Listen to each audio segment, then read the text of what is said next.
Dubai UAE के Persian gulf coast पर situated शहर, जहां है हॉट डेजर्ट क्लाइमेट।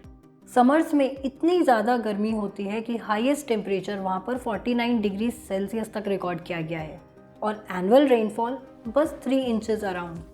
हाल ही में वहां एक्सेसिव रेनफॉल्स की वजह से फ्लड्स आ गए। इनफैक्ट सभी मिडिल ईस्टर्न कंट्रीज़ में एवरेज एनुअल रेनफॉल 4 इंचेस से कम होती है। बट रिसेंटली आई भारी बारिश इतनी ज़्यादा थी कि जो बारिश 1.5 साल में होती उतनी तो कुछ घंटों में ही हो गई। कारण कुछ रिपोर्ट्स में क्लाउड सीडिंग को ब्लेम किया गया, बट मेटेरोलॉजिस्ट ने इसको डिनाई किया और उनका कहना है कि वेदर कंडीशंस और क्लाइमेट चेंज रिस्पॉन्सिबल थे इतनी भारी बारिश के लिए। तो अब इधर उधर की बात नहीं करते हैं और सीधे वीडियो के टॉपिक पर आते हैं, क्लाउड सीडिंग। पर उससे पहले अगर अभी तक आपने मेरे चैनल को सब्सक्राइब नहीं किया है तो प्लीज़ सब्सक्राइब कर लीजिए, क्योंकि आपका ये छोटा सा एक्शन हमारे लिए मोटिवेशन का काम करता है। तो चलिए शुरू करते हैं आज की लर्निंग जर्नी।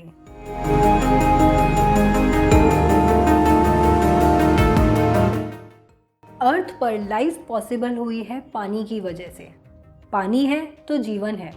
WHO के अकॉर्डिंग 2021 में 2 बिलियन से ज़्यादा लोग वाटर स्ट्रेस्ड कंट्रीज़ में रह रहे हैं और ये प्रॉब्लम क्लाइमेट चेंज और पॉपुलेशन ग्रोथ से और ज़्यादा बढ़ जाएगी।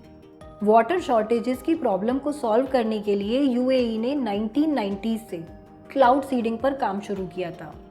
क्लाउड सीडिंग एक प्रोसेस है जिससे वेदर को मॉडिफाई करके आर्टिफिशियली रेन या स्नोफॉल को बढ़ाने की कोशिश की जाती है।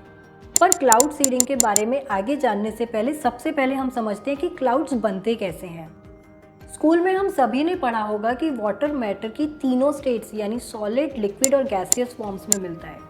लिक्विड वाटर इवेपोरेट होकर गैसियस फॉर्म यानी वाटर वेपर में कन्वर्ट हो जाता है। यही वाटर वेपर्स कंडेंस होकर लिक्विड वाटर बनती हैं। वहीं अगर लिक्विड वाटर को फ्रीज करें तो वो सॉलिड फॉर्म यानी आइस में कन्वर्ट हो जाता है और आइस मेल्ट होने पर लिक्विड वाटर में बदल जाती है। मतलब ये तीनों स्टेट्स इंटरचेंजेबल होती हैं। आपने देखा होगा कि जब हम किसी बर्तन में पानी को बॉईल करते हैं तो पानी इवेपोरेट होकर स्टीम बन जाता है, और वहीं अगर हम उस बर्तन के ऊपर कोई प्लेट रखते हैं तो उस प्लेट के अंदर वाले सरफेस पर हमें वाटर ड्रॉपलेट्स दिखाई देंगी।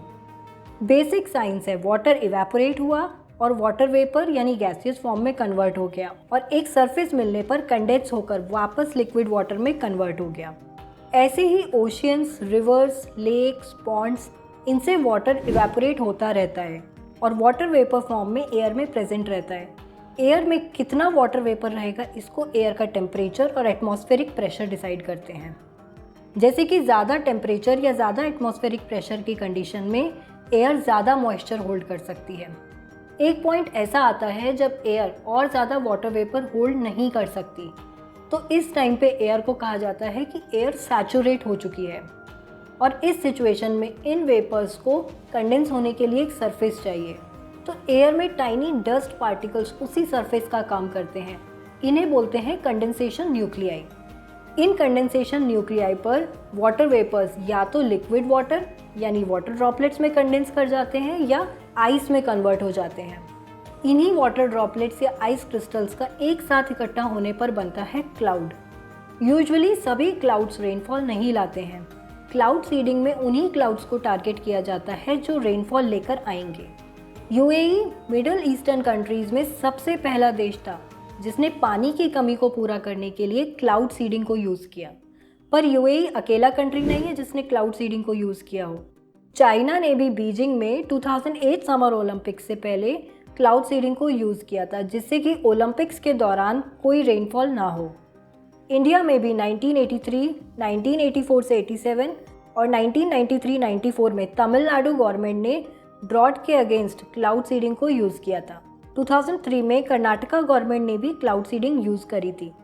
लास्ट ईयर भी दिल्ली में सीवियर पॉल्यूशन को कम करने के लिए क्लाउड सीडिंग पर विचार किया गया था। पर क्लाउड सीडिंग की शुरुआत कब हुई, आइए जानते हैं इसकी हिस्ट्री को। लुइस गैथमैन एक जर्मन अमेरिकन इंजीनियर और इन्वेंटर थे जिन्होंने गैथमैन गन इन्वेंट करी थी। इन्होंने 1891 में एक मेथड बताया कि रेन क्लाउड्स में लिक्विड कार्बन डाइऑक्साइड शूट करने से इन क्लाउड से बारिश होने लगेगी, जिसके लिए इन्हें 1891 में पेटेंट भी मिला था। उन्होंने एक बुक भी लिखी थी rain produced at will. General electric laboratories rain making के एक्सपेरिमेंट्स करती रहती थी। उनके साइंटिस्ट विंसेंट शेफर और उनके बॉस डॉक्टर अर्विंग लैंगमर ने रिसर्च के दौरान क्लाउड के स्ट्रक्चर्स और क्लाउड्स की ग्रोथ के बारे में काफ़ी नॉलेज गेन कर ली थी।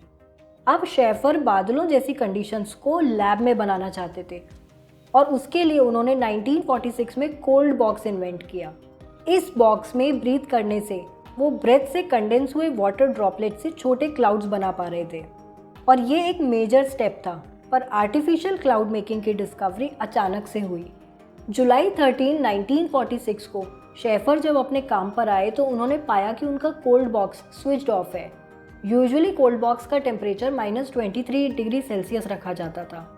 उसे जल्दी ठंडा करने के लिए वे ड्राई आइस लेकर आए और जैसे ही उन्होंने ड्राई आइस को कोल्ड बॉक्स में रखा, वहाँ ढेर सारे आइस क्रिस्टल्स अचानक से आ गए और रिसर्च करने पर उन्होंने पाया कि ड्राई आइस के एक छोटे से ग्रेन से भी ये इफ़ेक्ट प्रोड्यूस हो रहा था।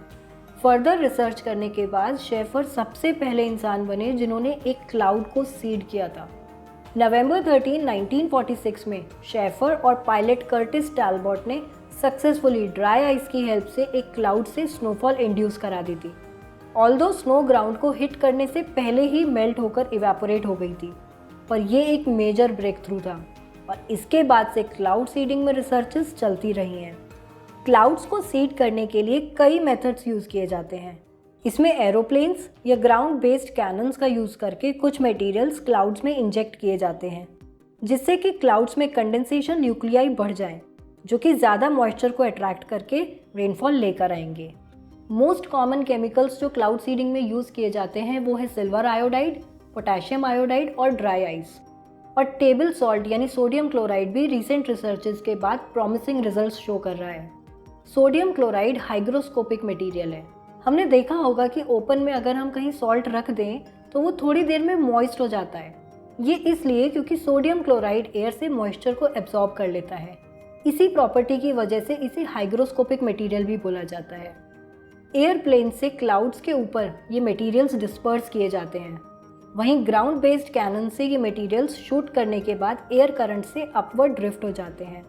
इनसे कंडेंसेशन न्यूक्लियाई इंक्रीज हो जाते हैं, जिसके अराउंड ज़्यादा मॉइस्चर जो है कंडेंस होके छोटी छोटी वाटर ड्रॉपलेट्स बनाता है। ये वाटर ड्रॉपलेट्स ज्वाइन करके बड़ी वाटर ड्रॉप्स बनती हैं और इस तरीके से क्लाउड्स फिर रेनफॉल लेकर आते हैं। सेकेंड मेथड में ड्रोन्स की हेल्प से इलेक्ट्रिकल चार्ज को क्लाउड्स में रिलीज़ किया जाता है।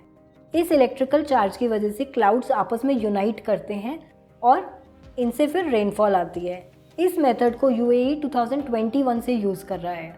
बट क्लाउड सीडिंग कितना इफ़ेक्टिव है इस पर अभी स्टडीज़ चल रही हैं। अभी तक भी कोई साइंटिफिकली एक्सेप्टेबल प्रूफ नहीं मिला है कि क्लाउड सीडिंग से रेनफॉल बढ़ जाएगी।